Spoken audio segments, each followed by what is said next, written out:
नमस्कार। औद्योगिक प्रशिक्षण संस्थानों के व्यवसाय आज लिपि हिंदी के विषय सांकेतिक लिपि की पाठ्यचर्या में अंकित प्रसंग सांकेतिक लिपि की वर्णमाला में मैं आज आपको प्रशिक्षण प्रदान करूंगा। चलिए, तो आज हम आपको संकेत लिपि की जो वर्णमाला है उसको बतलाते हैं कि वर्णमाला को हम किस प्रकार से देखेंगे और कैसे हम इसको स्टडी करेंगे। देखिए, जो संकेत लिपि होता है वो हमने बताया है कि रेखाओं पर आश्रित है।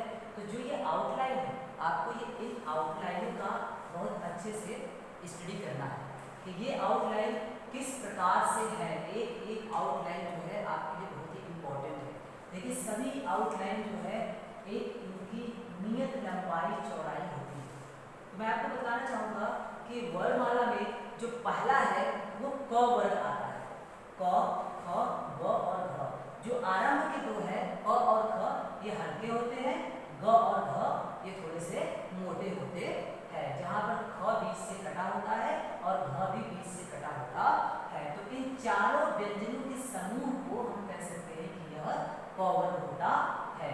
अब बात करेंगे क वर्ग क्या होता है। देखिए, क वर्ग ये आड़ी और सरल रेखा होता है। अब च वर्ग की बात करते हैं। च वर्ग यह ऊपर से नीचे आने वाली रेखा होती है। च वर्ग ऊपर से नीचे आने वाली रेखा होती है। प्रारंभिक च और छ यह पतले होते हैं। ज और झ ये थोड़े मोटे होते हैं। एज कंपेयर च छ के तुलना में यह थोड़े से मोटे होते हैं। तो हम ये कह सकते हैं कि ये चारों अक्षरों का जो समूह होता है वह च वर्ग कहलाता है। वह च वर्ग कहलाता है। तो इस प्रकार से हमने बतलाया क, ख, ग, घ क वर्ग कहलाता है और च, छ, ज और झ ये वर्ग जो होता है च वर्ग कहलाता है। च वर्ग हमने बताया यह ऊपर से नीचे की तरफ आता है। इसको हम तिरछी और सीधी और सरल रेखा, तिरछी और सरल रेखा भी बोल सकते हैं।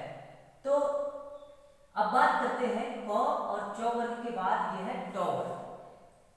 ट वर्ग में क्या होता है। ट वर्ग में भी वही चीज सेम प्रक्रिया है। ट और ठ यह पतले होते हैं, हल्के होते हैं और ड और ध यह थोड़े से गाढ़े होते हैं।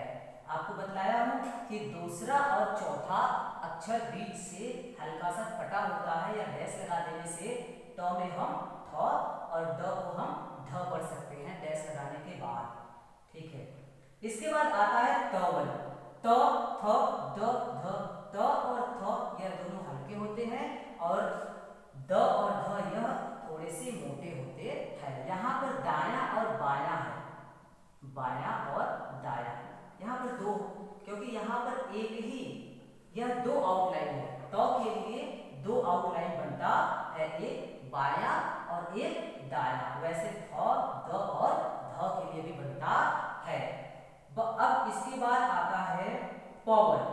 प वर्ग भी ऊपर से नीचे आने वाली रेखा होती है और यह भी प और फ हल्का होता है और ब और भ यह थोड़े से मोटे होते हैं या कह सकते हैं कि यह गाढ़े होते हैं। इस प्रकार से हम कह सकते हैं। इसके बाद है य। य क्या है। यह भी ऊपर से नीचे आने वाली रेखा होती है। य के बाद है र। र दो प्रकार से बनते हैं। र का आउटलाइन हम र के संकेत को हम दो तरीके से बना सकते हैं। एक तिरछी रेखा से, सरल रेखा से और दूसरा वक्र रेखा से। तो ये कह सकते हैं कि र के दो संकेत होते हैं।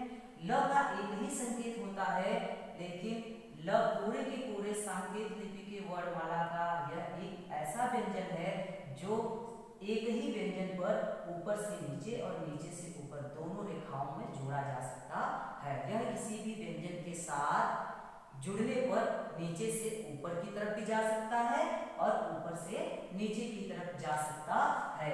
ल व्यंजन के लिए एक उदाहरण, जैसे ये क है, हमें कल लिखना है तो हम ये कह सकते हैं ये क और ये ल, ये कल हो गया। और दूसरी तरीका, अगर हमें कल लिखना है तो ये क और ये ल। इस प्रकार से हम यह कह सकते हैं कि यह दोनों ऊपर से नीचे और नीचे से ऊपर दोनों तरीके से यह जा सकता है। अब बात आती है व का।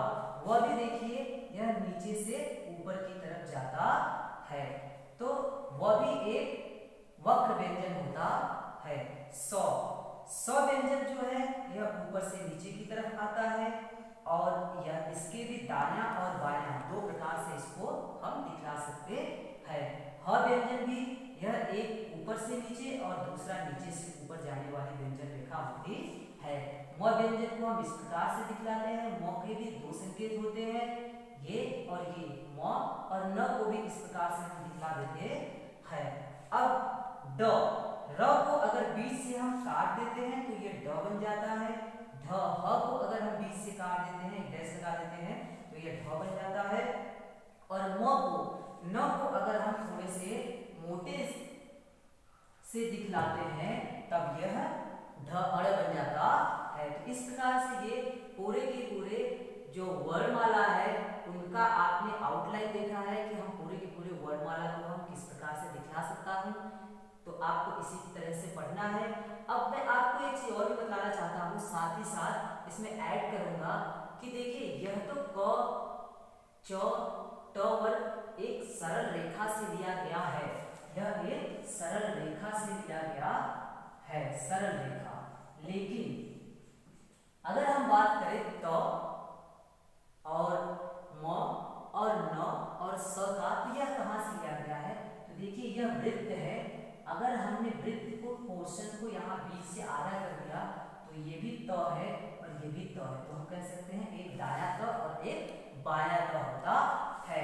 जस्ट वैसे ही अगर इस वृत्त को हमने चार भागों में इसको इस प्रकार से डिवाइड कर दिया तो एक देखिए यह दायां 100 हो जाएगा, ये भी 100 हो जाएगा और एक र हो जाता है और एक ल हो जाता है।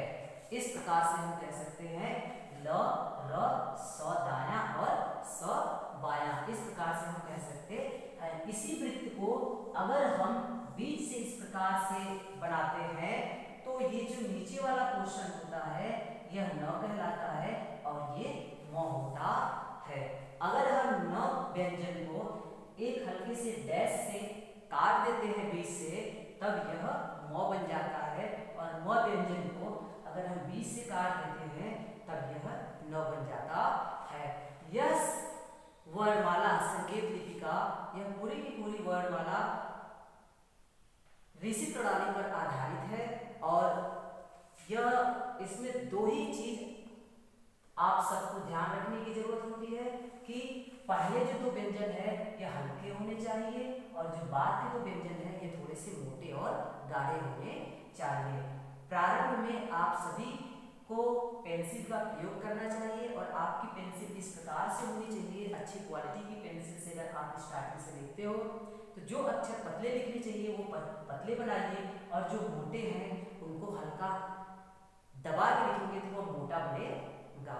साथ ही साथ आपको इस चीज का भी ध्यान देना है कि आपको व्यंजनों का जो लंबाई है वह हर एक व्यंजन के लिए बराबर होना चाहिए। ऐसा ना हो कि किसी व्यंजन को हमने ज्यादा बड़ा कर दिया और किसी व्यंजन को हमने छोटा कर दिया।